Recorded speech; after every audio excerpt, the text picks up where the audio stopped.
Hello, and welcome to the Edifice of Trust podcast. The Edifice of Trust podcast is a thoughtful discussion of today's current events from the perspective of America's founding principles. Hello, everyone. I would eat pepperoni pizza every day if it would not make me grotesquely fat and kill me within a year. But it would kill me, so I limit pepperoni pizza to once a week. My wife would have a similar problem with chocolate if she wouldn't have to pay a price similar to my pizza eating. Democracy is like that. Democracy is as essential to the continuance of our republic as pizza is to me.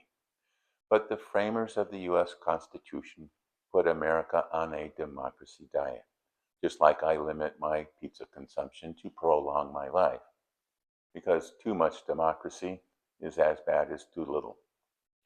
The framers created a government composed of three distinct branches that were each empowered in different ways, such that each branch balanced and checked the power of the other branches. Some people believe there is a fourth branch of government, the administrative state, that contends for power with the other constitutional branches of government. President Woodrow Wilson was a strong proponent of the progressive concept of an administration composed of experts and academics in various fields as compared to political appointees nominated on the basis of patronage, known as the spoils system. As the modern world increases in complexity, government has become ever more dependent on these experts.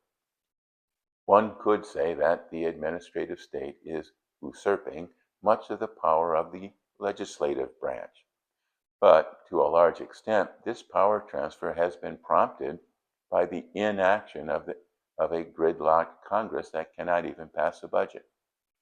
The administrative state is naturally accustomed to the use of government power in the interest of what the administrators call the common good. But in many cases, the administrative state, which is technically a part of the executive branch, has overstepped its authority by implementing rules and regulations that are, in effect, legislation. Further, because the administrative state, which former President Trump calls the swamp, is composed of people who believe in big government and who are hard to control or fire, they tend to prefer left-wing solutions to problems. But the checks and balances created by the framers are bulwarks and protections against the encroachment of legislative authority by departments, sometimes perhaps rogue departments, of the executive branch. It is a function of the judicial branch, and especially the Supreme Court, to put a brake on this usurpation of governmental power. A recent editorial in the Wall Street Journal, All the President's Legal Defeats, published September 12, 2024, highlighted many cases where the administrative state, and in some cases the president himself, have overstepped their authority, and where the courts have blocked these unconstitutional and illegal acts. The president may want to forgive hundreds of billions of dollars of student debt, but only Congress has the power of the purse. This has caused much gnashing of teeth among our progressive friends. There are so many things they want to do for the common good of the American people. It drives them mad that they are blocked by what they believe is a politically motivated far-right Supreme Court. But the left-wing progressive ideas of the common good are apparently not shared by the American people, as the progressives are unable to get their ideas approved by Congress.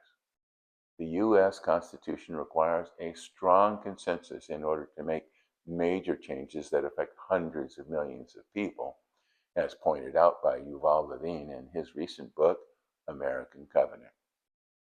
The process of changing or amending the Constitution is difficult, but not impossible. It has been changed 27 times.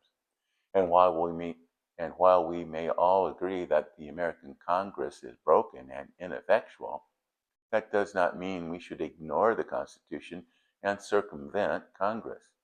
The cure for a broken Congress is not to give all legislative power to the executive branch. But with an ineffective Congress unable to approve their agenda, the progressive left desperately want to bring the Supreme Court to heel. They see the Supreme Court as the last hurdle blocking their majoritarianist vision of the future. Although President Joe Biden had demurred from packing the Supreme Court, he now supports a, quote, bold plan to reform the court. According to Jonathan Turley's op-ed, The Left's Assault on the Constitution, published September 12, 2024. For her part, presidential candidate Kamala Harris quickly endorsed Mr. Biden's plan to resolve the, quote, clear crisis of confidence, unquote, in the court due to, quote, decision after decision overturning long-standing precedent, unquote, as if precedent took precedence over the Constitution. Progressive gadflies Sheldon Whitehouse and Alexandria Ocasio-Cortez also support what a plethora of progressive academics call, quote, a reimagination of democracy, unquote. Ponder such a reimagination while you watch a brief message.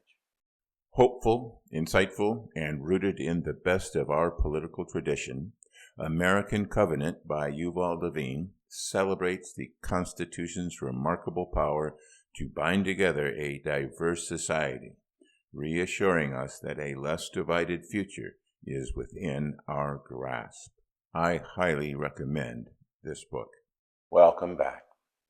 How will this new reimagined democracy work?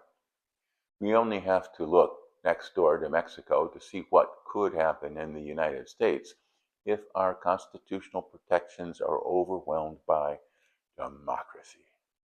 Mexican President López Obrador's anointed successor, Claudia Sheinbaum, won't take office until October, but the new legislature has already been seated, giving López Obrador the opportunity to make enormous constitutional changes even while being a lame duck president.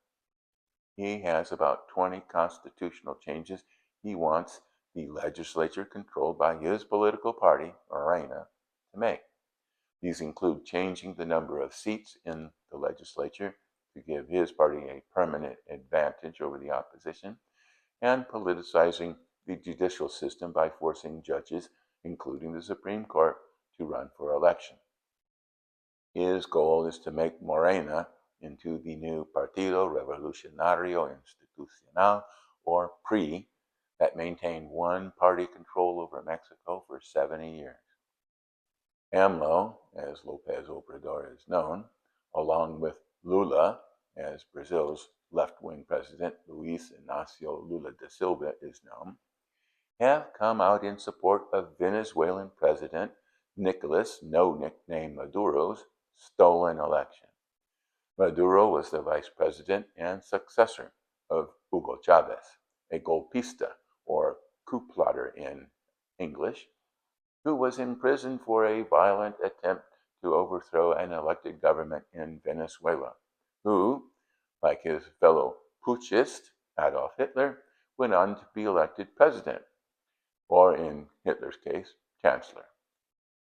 The first order of business for the newly elected Chavez was to reimagine the democracy that elected him and to reform the Supreme Court. Much the same could be said of Nicaraguan dictator Daniel Ortega. The wildly popular Nayib Bukele was just re-elected president of El Salvador, even though that country's constitution prohibits re-election. On a side note, I just read in today's news report from El Salvador that the government is blocking access for reporters, critics, and citizens opposed to the government. There is no problem in very popular political leaders like AMLO, Lula, Nayib, or Hugo reimagining democracy.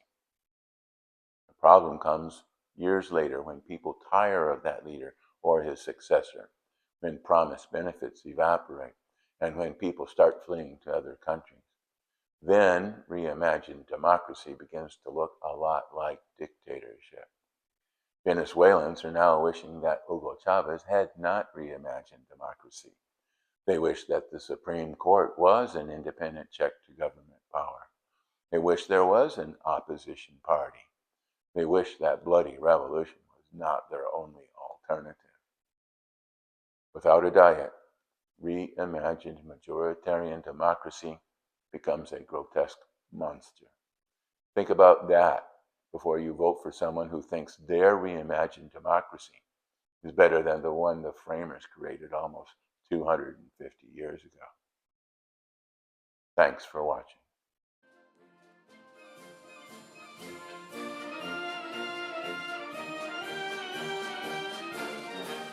Links to source material used in preparing this podcast can be found on my website, www.edificeoftrust.com.